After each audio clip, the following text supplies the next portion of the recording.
Jadi Kartika Putri itu meminta agar capres dan cawapres itu mengaji gitu loh, bukan hanya debat gitu kan. Mana yang suaranya lebih bagus itu yang bakal dipilih.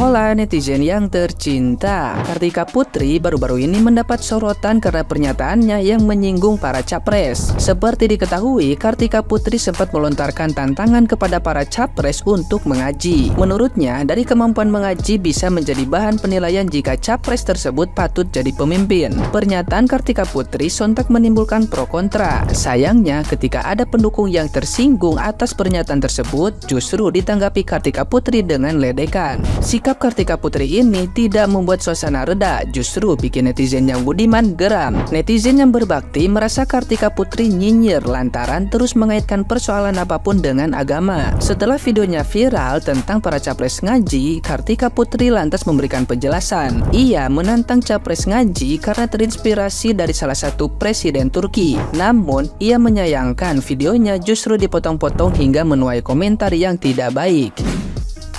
Jujur aku kepingin sebenarnya ngedenger capres-capres pada ngaji. Yang mana suaranya merdu itu yang kita pilih. Karena berarti udah biasa baca Al-Quran. Orang yang biasa baca Al-Quran insya Allah bijaksana, insya Allah amanah, insya Allah hatinya lembut gak keras, insya Allah akan memikirkan rakyat, insya Allah takut sama Allah, mau ngelakuin hal-hal zolim dijaga sama Allah. Boleh gak? Gak usah debat doang. Kan muslim semua tuh calon-calonnya. Ngaji, boleh gak? Saya kalau bersuara begini denger gak kira-kira? Siapa gua, mak doang, ya pengen aja gitu. Yang namanya pemimpin kan harus bisa jadi imam, itu baru pemimpin. Juga kita nyuruh ngaji karena semua calonnya itu muslim. Tujuannya minimal kan berpegangan dengan satu agama nih. Kan gua kagak nyuruh orang yang non muslim ngaji. Nah, apa sih kalian dangkal-dangkal amat otaknya? Ih, sebel nih. Nah, gimana nih menurut netizen yang terhormat? Silahkan berkomentar ya.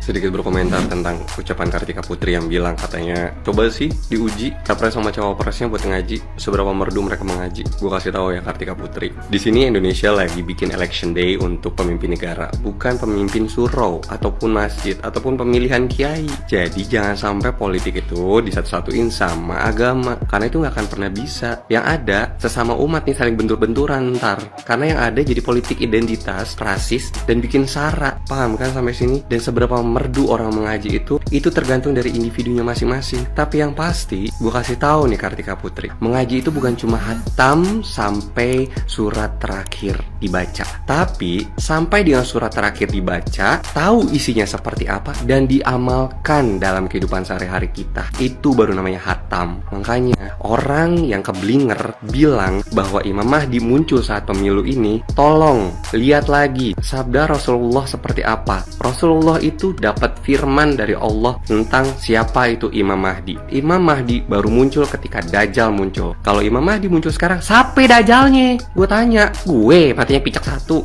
Ngadi-ngadi.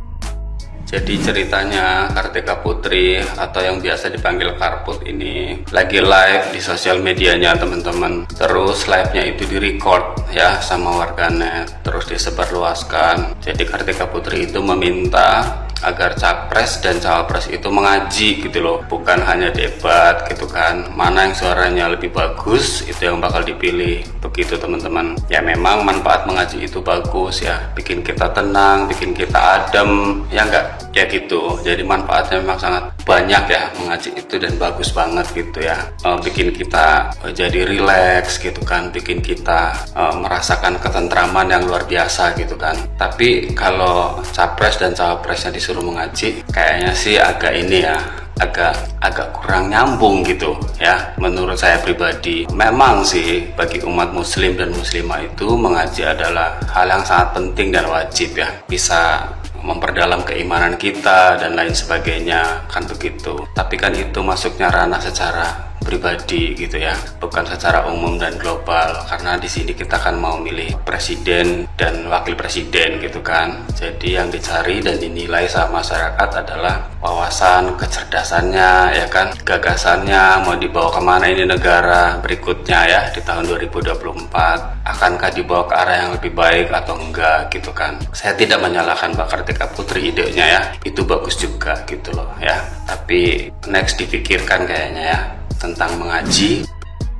Mbak rungokno, mohon maaf dulu ya sebelumnya. Loh kok jadi suudzon? Bukannya kita nggak boleh suudzon sama orang. Kalau masalah bisa ngaji nggak bisa ngajinya sih itu ya personal mereka sama Tuhan gitu loh. Kan Mbak juga bilang dosa mah masing-masing, ya wes lah gitu loh kan. Lagian beribadah juga nggak harus ditunjukkan kepada orang bahwa gue bisa ini, gue bisa itu, tidak perlu gitu loh.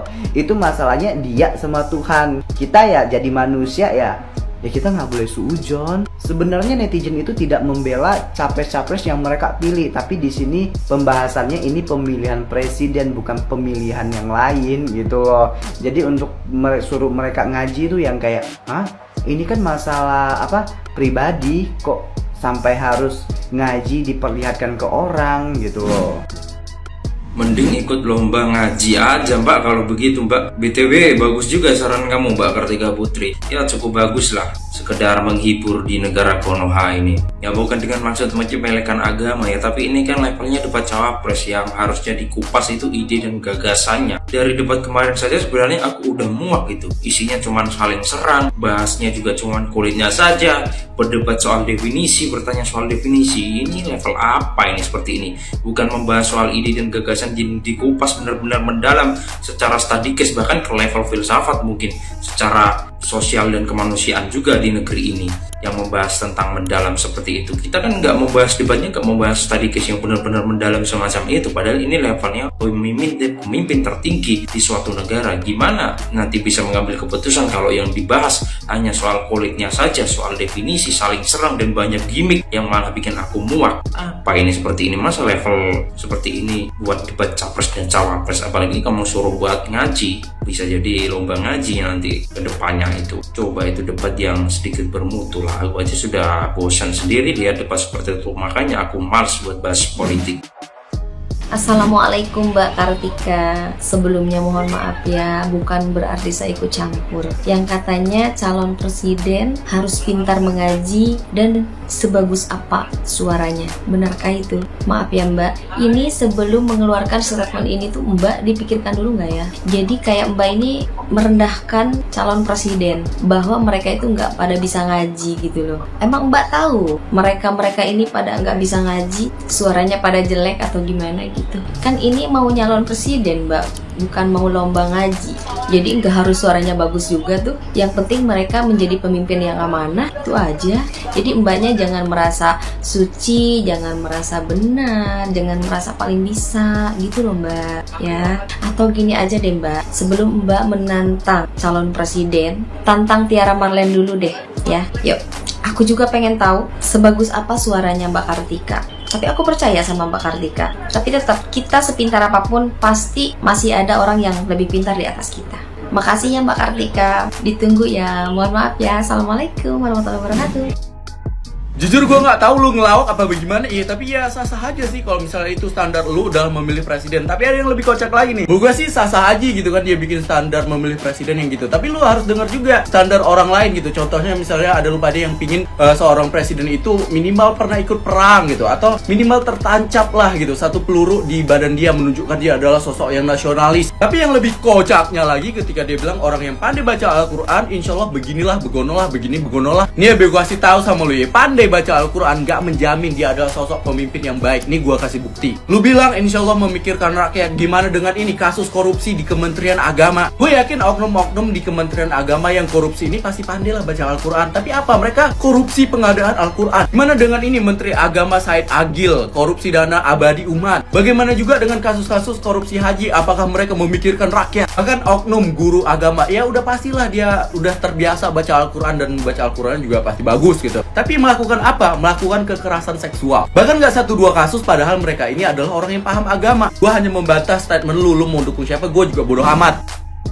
Menurut saya tidak salah Kartika Putri menginginkan calon presiden yang dia idamkan itu bisa ngaji dan bisa menjadi imam sholat. Apa salahnya? itu kan faktor penunjangnya, bukan faktor utamanya. Jadi nilai plus dari calon presiden yang dia inginkan itu harus bisa baca Quran dan jadi imam sholat ya. Memang mereka bukan mau dijadikan sebagai kepala pondok pesantren, bukan menjadi imam masjid ya, memang bukan. Tapi mereka menginginkan nilai plusnya ke sana dengan pertimbangan spiritual yang dia anut, dengan pertimbangan teologi yang dia anut. Jadi tidak masalah. Seandainya di Papua atau di NTT juga mereka pengen begini, di Papua membutuhkan pemimpin yang menjadi gubernur lah contohnya. Jadi orang Papua asli yang beragama Kristen mengatakan, saya ingin gubernur yang hamba Tuhan, yang takut akan Tuhan, yang rajin ke gereja atau segala macam. Tidak salah, bagus itu. Sekalipun di Papua tidak semua beragama Kristen ya, itu tidak salah. Tetapi memang utamanya memang harus bisa memimpin